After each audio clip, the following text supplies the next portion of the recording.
Hey everyone, and welcome to your Daily Explainer. If you live right here in Hastings, Minnesota, you are absolutely going to love what we've got lined up for you today. We're diving into the latest update published by hastingsnow.com, which gives us a fantastic one-stop overview for Monday, August 17th, 2026.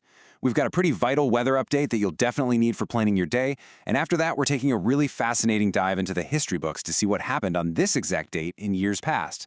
So grab your coffee, get comfortable, and let's jump right in.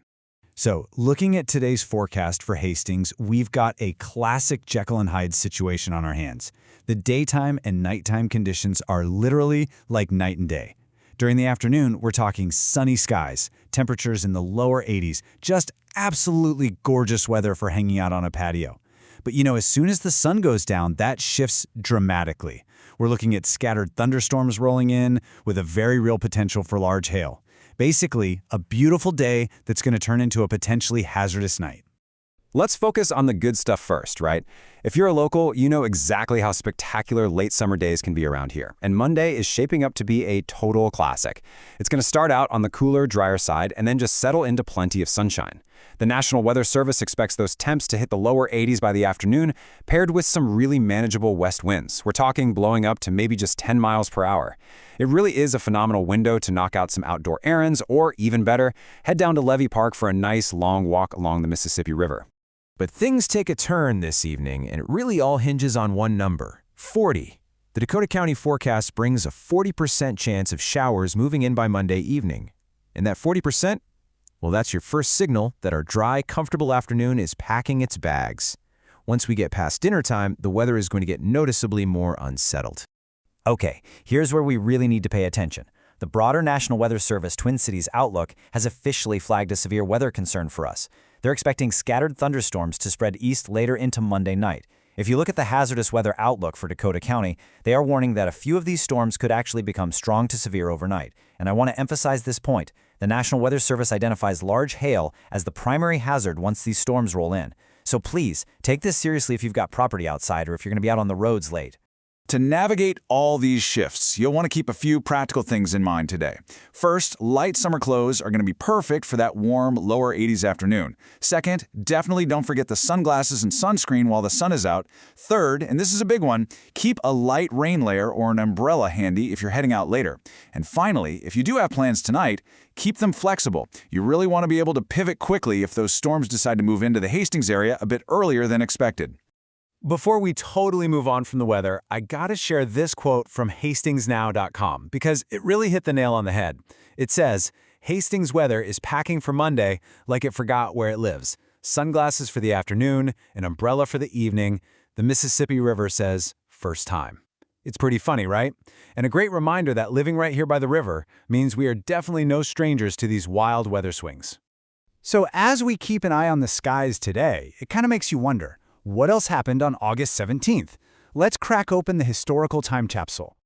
We've got 3 defining events on the agenda today. We're starting right here in Minnesota in 1862, then moving to a massive global shift in 1945, and wrapping up with a crazy aviation milestone in 1978. Let's start with our first event, which is deeply rooted in Minnesota's complex history. On August 17, 1862, an event known as the Acton incident took place in Meeker County. On this day, 4 young Dakota men killed 5 settlers near Acton. The Minnesota Historical Society points to this specific, tragic incident as the spark that deepened a profound crisis across the entire region. To really grasp the gravity of that moment, we have to look at what was happening in the background. The region was already struggling with severe hunger, delayed annuity payments, broken promises, and rapidly mounting tensions between the Dakota people and the settlers.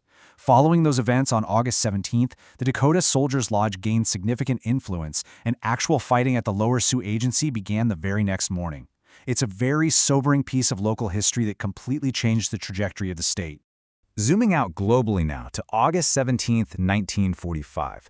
On this very date, the Republic of Indonesia proclaimed its independence.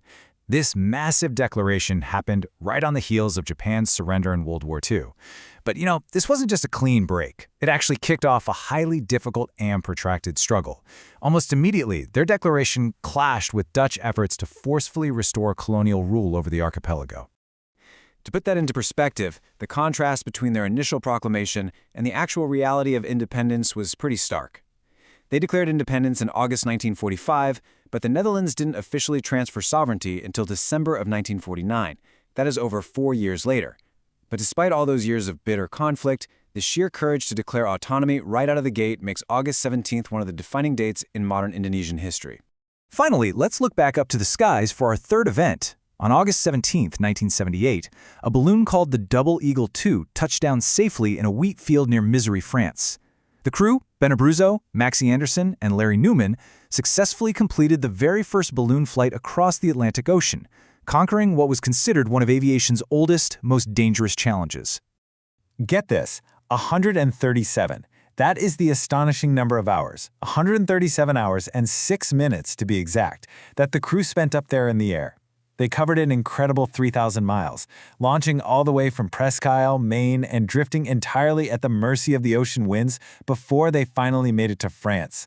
It's just a brilliant testament to human ingenuity. All right, so from historic flights across the Atlantic to the summer storms brewing right here at home, that brings us back to Hastings today. Before we wrap up this explainer, I just want to give you one last highly practical reminder. Weather around here changes fast, especially with those storms forecasted for later. So please check the official alerts and take a quick look at the live radar before you head out tonight. Stay weather aware out there. We've covered a lot of ground today, right? From the gorgeous afternoon waiting for us at Levy Park to the threat of large hail tonight. And we traveled all the way from the tragic 1862 Minnesota crisis to the skies above the Atlantic in 1978. I think it all leaves us with a pretty interesting final thought. Whether it's a sudden summer storm rolling into Dakota County or a massive shift in global history, are you prepared for how quickly things can change? Thank you so much for hanging out with me for today's explainer. Stay safe tonight and keep learning.